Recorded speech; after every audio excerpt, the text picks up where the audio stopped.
Tema de hoje: a história do homem que foi para o inferno. Hoje nós queremos falar a respeito desse tema um tanto polêmico. E com isso precisamos falar também sobre arrependimento. E queremos iniciar essa mensagem com a seguinte frase: aquilo que o sangue precioso de Jesus não purificar em vida, as chamas do inferno, em sua potência total, levarão a eternidade para tentar apagar, mas sem sucesso.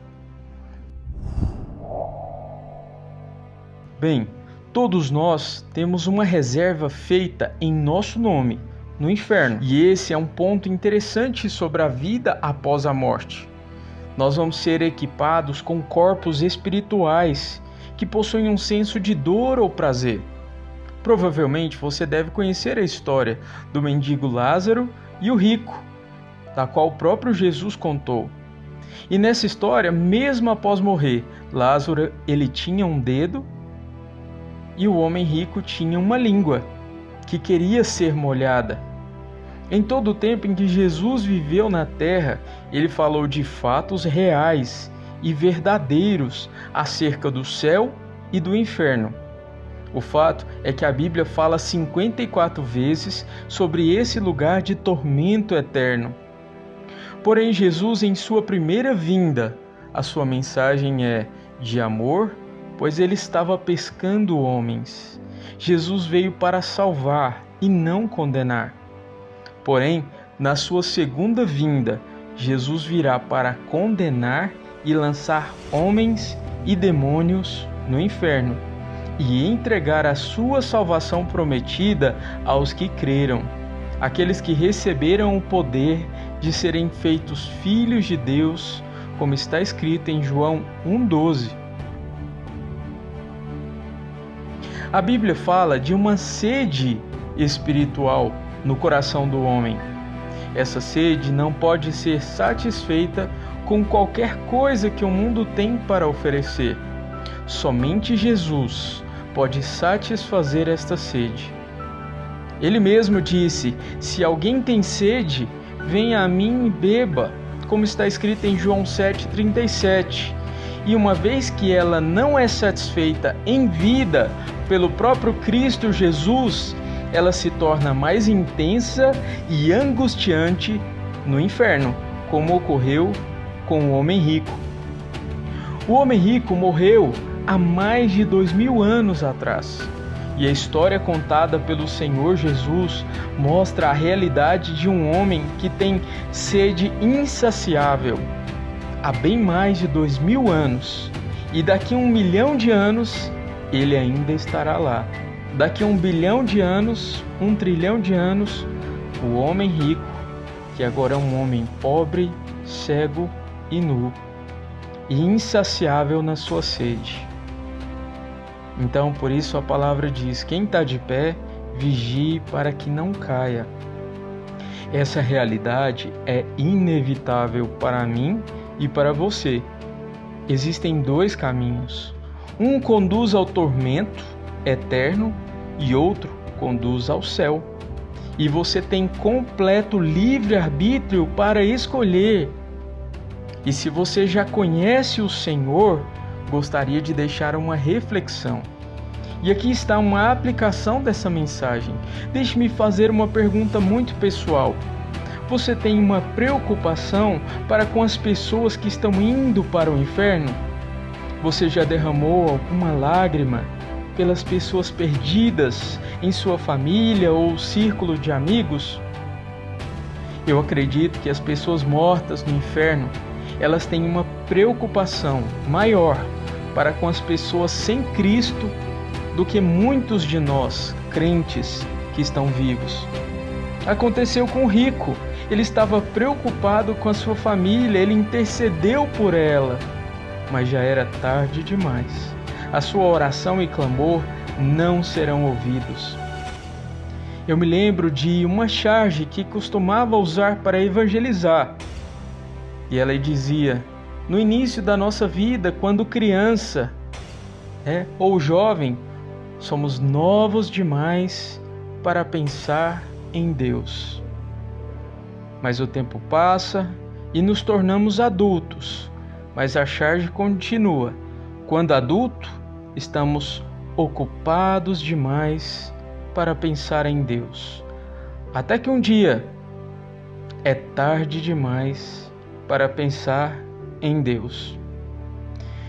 Me lembro também do relato do filme Deus Não Está Morto, você já deve ter assistido. E nesse filme tem uma passagem muito interessante em que se diz: o seu pecado, ele é uma cadeia de portas abertas, até que um dia ela se tranca e você morre no seu pecado. Então é tarde demais.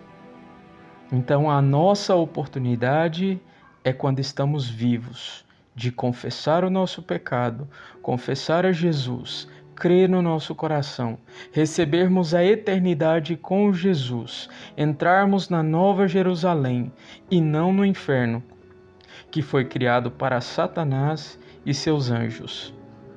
Bem, gostaria de deixar aqui uma definição de amor também. Ninguém tem maior amor do que dar a alguém a sua vida em favor dos seus amigos, como está escrito em João 15:13. E não foi exatamente isso que Jesus fez? Jesus abriu mão da sua própria glória para estar em um mundo completamente caído, com pessoas caídas, onde somente Ele era santo. Não havia nenhum outro senão Ele, somente Ele não tinha pecado e decidiu morrer por todos nós, pecadores. O mesmo apóstolo Paulo também diz, ele diz: tenho grande tristeza e incessante dor no meu coração, porque eu mesmo desejaria ser separado de Cristo por amor de meus irmãos, que são meus parentes segundo a carne. Irmãos, o bom desejo do meu coração e a minha súplica a Deus por Israel é para a sua salvação. Isso diz o apóstolo Paulo em Romanos, no capítulo 9, verso 2 e 3, capítulo 10, verso 1. Aqui o apóstolo Paulo está dizendo da sua vontade, o seu amor a respeito de outras pessoas, que ele estava disposto a ser lançado no inferno para que outros pudessem ser salvos. E eu me perguntava esta semana se eu poderia honestamente orar, ou você também se pergunte agora: Senhor, eu estou disposto a morrer e ir para o inferno se isso significasse a salvação de cada pessoa nessa cidade ou da minha família? O apóstolo Paulo estava. Essa é uma definição de amor também. Se pergunte, imagine, se Deus lhe oferecesse então deixá-lo passar 30 segundos no céu, ou então 30 segundos no inferno hoje. O que você escolheria? Isto não é para sempre, é só uma visita de 30 segundos. Qual local você acha que faria de você um seguidor mais forte, mais maduro de Cristo? Ver a glória e a majestade do céu provavelmente faria de você um discípulo mais forte, mas lhe daria uma preocupação maior para com as pessoas perdidas, ver a realidade do inferno e entender o que acontece lá e ter a oportunidade de ver o tormento de quem já está lá? Do que, afinal, no inferno nós precisamos? Nós precisamos de uma nova visão do céu, como o rico teve, ao olhar para cima, e ele contemplou um lugar da qual jamais poderá fazer parte. E precisamos ter a mesma preocupação para com as pessoas que se dirigem para o inferno. É um lugar real, não é fictício, não é ficção científica, não é filme, é real. Só existem dois caminhos, um é para o céu e o outro para o inferno. Não existe meio termo. A verdade é que Jesus venceu no deserto. Jesus foi vitorioso em um mundo caído e completamente corrupto. Adão caiu em um paraíso. Tudo estava perfeito para Adão. Então veio a queda. E nós, cristãos, gentios convertidos ao Evangelho de Jesus Cristo, Não existem promessas bíblicas de riqueza nessa vida, com exceção de uma que foi feita por Satanás ao próprio Cristo, e o mesmo nos oferece hoje. E não é diferente conosco, a estratégia não mudou. E sabe por quê? Ofereceu a Jesus e hoje também a nós, porque a autoridade dada por Deus ao homem sobre toda a terra, ele entregou a Satanás quando pecou contra Deus no jardim do Éden. O mundo, então, não é o nosso lar. Somos peregrinos, estamos de passagem aqui. Então, cuidado com quem te promete riquezas nessa terra. O verdadeiro evangelho nos ensina a olhar para o alto. O rico olhou para o alto estando no inferno, mas era tarde demais. Ele poderia ter feito isso enquanto estava vivo, mas enquanto vivo, olhava apenas para suas próprias riquezas e bens. E no final da sua vida, o seu destino foi um inferno, o tormento eterno. E se você está ouvindo essa mensagem, eu quero te dizer que ainda há tempo. Confesse Jesus com sua boca e creia no coração e seja salvo. E leve essas palavras para que outros também tenham a mesma oportunidade que você. Deus abençoe.